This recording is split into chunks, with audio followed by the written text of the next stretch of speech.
Hi, this is probability lesson number 4 from actuarialpath.com. In this lesson, we learn about counting techniques. Why do we need counting techniques or counting methods? I'm going to explain this in an example. Suppose you roll a die, a six-sided die. Your sample space contains the values 1, 2, 3, 4, 5, and 6. You could actually list all the elements in the sample space. Suppose you win if you roll a 5 or a 6. Then the event A could be defined as a set containing 5 and 6. You could go ahead and find the probability of A to be the number of elements in A divided by the number of elements in the sample space. Since you can count the number of elements in A and the number of elements in the sample space, you can find this probability very easily. But often it's not possible to list all the elements in the sample space. Let's say you roll 2 dice.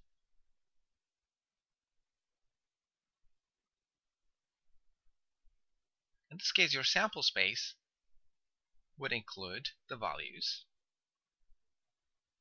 1 on the first, 1 on the second, 1 on the first, 2 on the second, 1 on the first, 3 on the second, 1 on the first, 6 on the second, 2 on the first, 1 on the second, 2 on the first, 2 on the second, up to 2 on the first and 6 on the second roll. You can keep listing that, and you could have 6 on the first, 1 on the second, 6 on the first, 2 on the second, and finally 6 on the first and 6 on the second. As you can see, a simple extension of the first experiment results in a sample space with 36 elements. So you can imagine you could have experiments with thousands or maybe millions of elements in them. The goal of this lecture is to study methods of finding the number of elements in a sample space or in an event without the need to list all the elements. And the first method we will look at is multiplication rule of counting.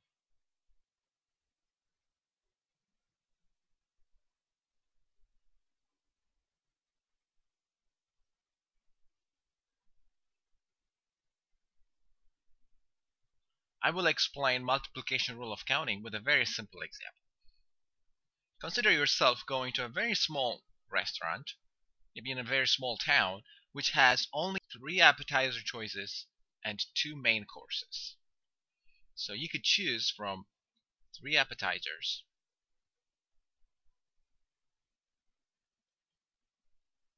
and 2 main dishes, main courses.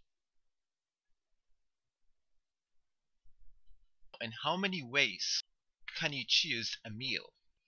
Of course, you can choose appetizer 1, or maybe you want to choose appetizer 2, or maybe appetizer 3. You have 3 choices.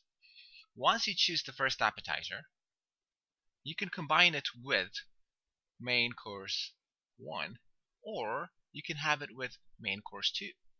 Likewise, you can have appetizer 2 with main course 1, or appetizer 2 with main course 2. Likewise, you could have appetizer 3 with main course 1, appetizer 3 with main course 2. Therefore, you get 1, 2, 3, 4, 5, 6 different possible ways of choosing a meal. The number of ways of choosing a meal is equal to the number of ways of choosing appetizers multiplied by the number of ways of choosing main courses. That is 2. That gives you a 6. That's a very simple example of multiplication rule of counting. In general, if you have an experiment which has to be done in k different stages. That is stage 1, followed by stage 2, followed by stage 3, followed by stage 4, and so on, all the way up to stage k. And also, if you have n1 number of ways of doing stage 1, n2 number of ways of doing stage 2, and finally nk number of ways of doing stage k, then the number of ways of doing the experiment, or the number of all possible outcomes in the experiment, is n1 times n2 times n3 times all the way up to nk. And that is the multiplication rule of counting. Okay. Let's say we have an urn which contains 4 distinct marbles. To make them distinct, let's say we have one of them is red, one of them is blue, one of them is green, and maybe one of them is black. Okay? Suppose you draw a marble from the urn, replace it back into the marble after looking at what color it is, and then draw a second marble from the same urn. And how many ways can you do that? So we have 2 consecutive draws with replacement.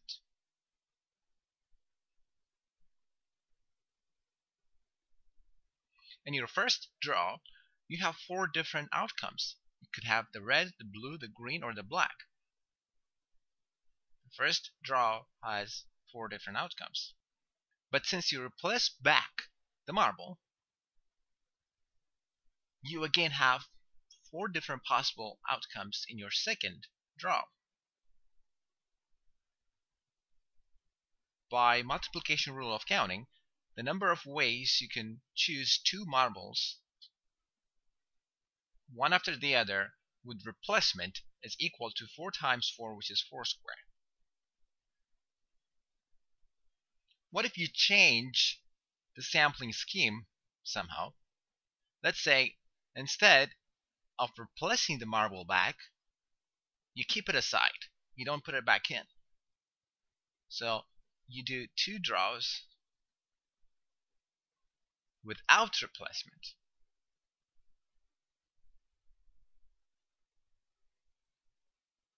In this case, you have, of course, for the first draw, you have 4 possibilities: red, blue, green, or black. But for the second draw, since you don't put back the marble you had in the first draw, you only have 3 possible marbles to pick from. That is 4 times 3, which is 12. Sometimes we ask the question, and how many ways can a series of k objects, let's say, in how many ways can a series of k distinct objects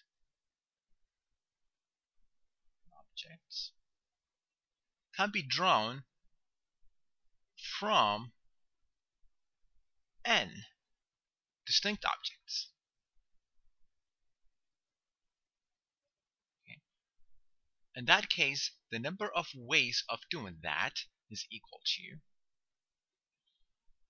for the first draw, you definitely have n possible distinct objects to pull from or to draw from.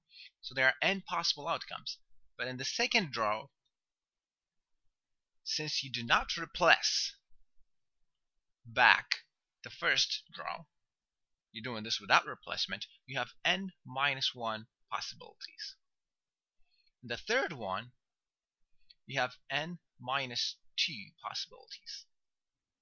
And since we are drawing k draws, in the kth draw, you have n minus k plus 1 possibilities. The number of ways a series of k objects can be drawn or can be chosen from distinct n objects without replacement is equal to n times n minus 1 times n minus 2 times all the way up to n minus k plus 1. And when we do such kind of sampling, we call this permutation, or permutation of k objects from n objects. Permutation of k objects from n objects. Usually n is greater than or equal to k, and it has to be greater than or equal to k.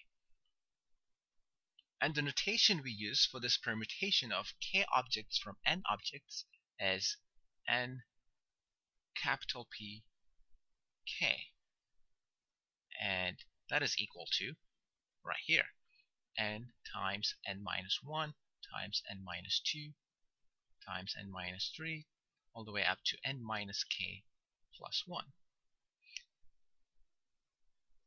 And this product can be written as n factorial divided by n minus k factorial,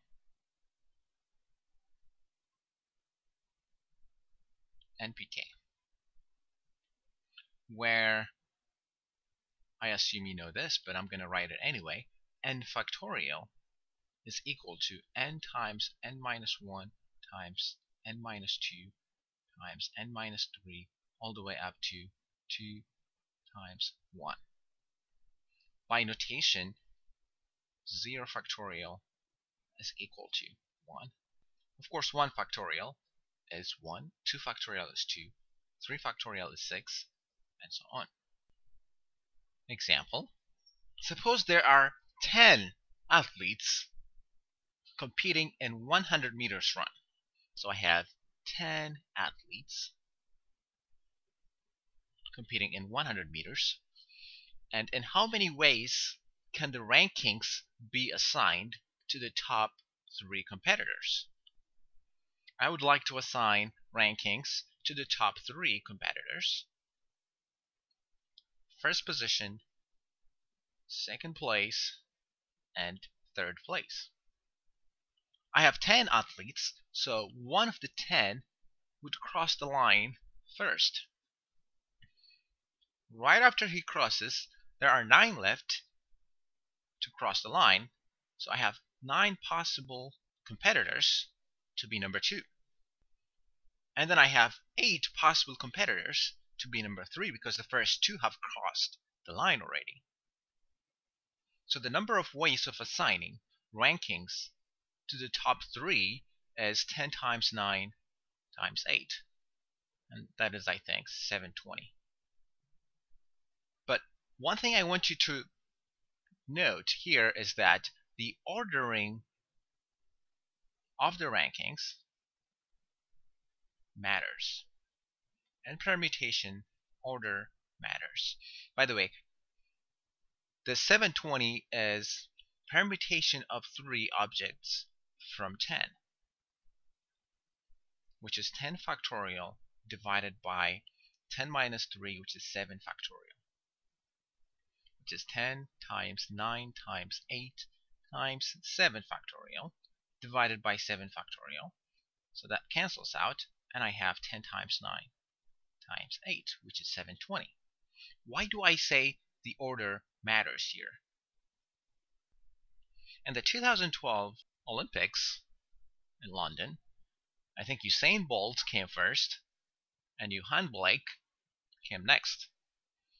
The third one is the American Justin Gatlin.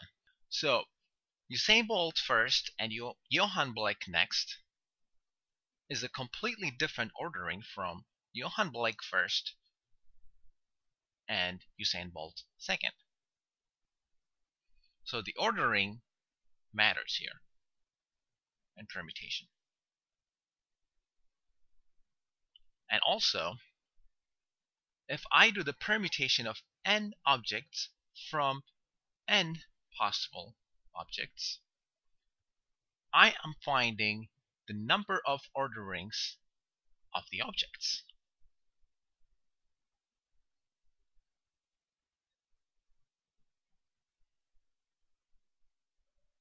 Of n objects.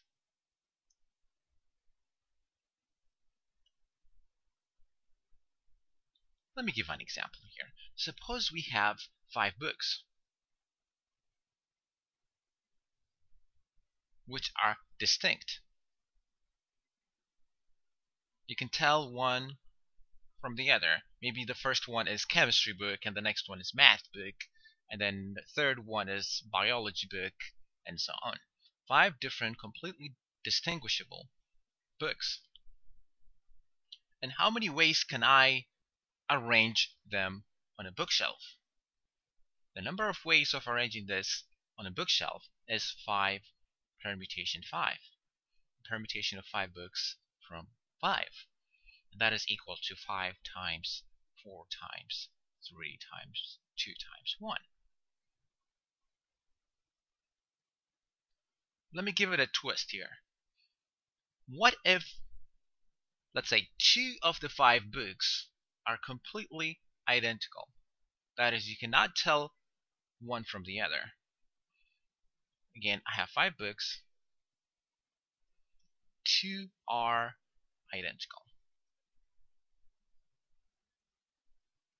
How many orderings of the 5 books do I have on a bookshelf? And the answer to that is 5 factorial divided by 2 factorial, which is 5 times 4 times 3. Okay? In general, if I have n objects, okay, let's say I have n objects, or I can think of them as n marbles or n books, and let's say n1 of them belong to one group. Let's say they are red marbles. And maybe n2 of them are blue marbles. And you cannot tell one from the other if you're looking at those n2 marbles. And maybe n3 of them are again green. They cannot be told apart. So let's say we have k different partitions. So nk of them belong to a partition or a group that are completely identical. Then the number of ways of arranging those n objects with such property is the following. Note that n is equal to n1 plus n2 plus n3 all the way up to nk.